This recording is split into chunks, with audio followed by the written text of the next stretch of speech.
मासे खवय्यांसाठी आनंदाची बातमी। कराडच्या एनव्ही फिश कंपनीची शाखा आता पलूसमध्ये।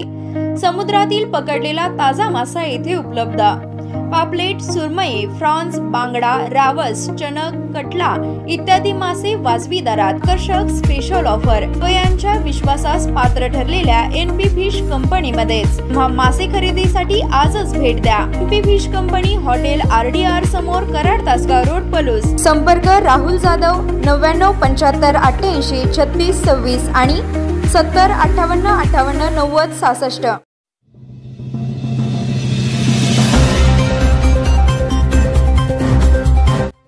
कृष्णा कॅनलला तत्काळ पाणी सोडा, अन्यथा तीव्र आंदोलनाचा पलूस तालुक्यातील शेतकऱ्यांचा इशारा।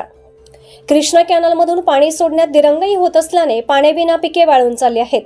हक्काचे पाणी मिळवण्यासाठी पलूस तालुक्यातील शेतकरी आक्रमक झाले आहेत। कृष्णा कॅनलला तत्काळ पाणी सोडा, अन्यथा तीव्र आंदोलनाचा इशारा पलूस तालुक्यातील शेतकऱ्यांनी दिला आहे। या मागणीचे निवेदन पलूसच्या तहसीलदार दीप्ती रेटे, पाटबंधारे विभाग किर्लोस्करवाडी, पलूस पोलीस स्टेशनचे सहाय्यक पोलीस निरीक्षक प्रवीण साळुंखे यांना देण्यात आले। यावेळी माजी नगरसेवक विशाल दळवी, मारुती चव्हाण, गणपतराव पुदाले, गणपतराव सावंत, मानसिंग इनामदार, सुधीर पाटील, रोहित दळवी, पोपट माळी, रोहित मोरे, सागर मोरे यांच्यासह शेतकरी मोठ्या संख्येने उपस्थित होते। यावेळी दिलेल्या निवेदनात म्हटले आहे की पलूसच्या तालुक्यातील वसगडे बंधारेपर्यंत कृष्णा कॅनल हा छोटी कृष्णा नदी म्हणून ओळखला जातो। या कॅनलवर शेतीमधील ऊस, द्राक्षबागा, अन्य पिके या रब्बी हंगामात, खरीप आणि या तिन्ही ऋतूंमध्ये कृष्णा कॅनलवर सर्व पिके अवलंबून आहेत। परंतु पाऊस कमी असल्यामुळे कॅनलवर अवलंबून असणारे व शेती पिके पिण्याच्या पाण्याचा प्रश्न भीषण स्वरूप धारण करत आहे। तसेच पाटबंधारे विभागातील राजकीय हस्तक्षेप थांबवून कोर्टाच्या आदेशाप्रमाणे कॅनलवर आरक्षित असलेले 2.67 TMC पाणी नियमित फेब्रुवारी, मार्च, एप्रिल, मे, जून आवर्तन सुरळीत सुरू व्हावे, अन्यथा अजूनही भीषण परिस्थिती उद्भवण्याची शक्यता आहे। सर्व शेतकऱ्यांच्या दृष्टीने कृष्णा कॅनल पाण्याचा प्रश्न मार्गी लावावा। आता पाण्याअभावी गहू, शाळू, ऊस, द्राक्ष व सर्व सोयाबीन व कडधान्य या पिकांचे नुकसान होत आहे।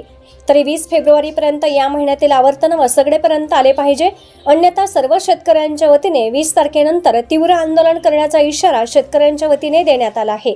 तुम्ही आम्हाला देत नसाल पाणी असताना तर मग आम्ही शेतकऱ्यांनी काय करावं? आता आम्हाला पिण्याच्या पाण्याची समस्या आल्या, जनावरांच्या पाण्याची समस्या आहे, आज ऊस वाळायला लागले, गहू शाळू पोटऱ्यात आले त्याला पाणी नाही, द्राक्षाच्या बागा अडचणीत यायला लागलेत पाण्याअभावी। आज आम्ही एवढे कर्जबाजारी शेतकरी आहे, एका बाजूला शेतमालाला भाव नाही, दुसऱ्या बाजूला तुम्ही जी पिकवतोय त्याला पाणी नाही, म्हणजे आम्हाला तोंड दाबून बुक्क्याचा मार द्यायचा ही शासनानं ठरवलंय का काय ही कळना।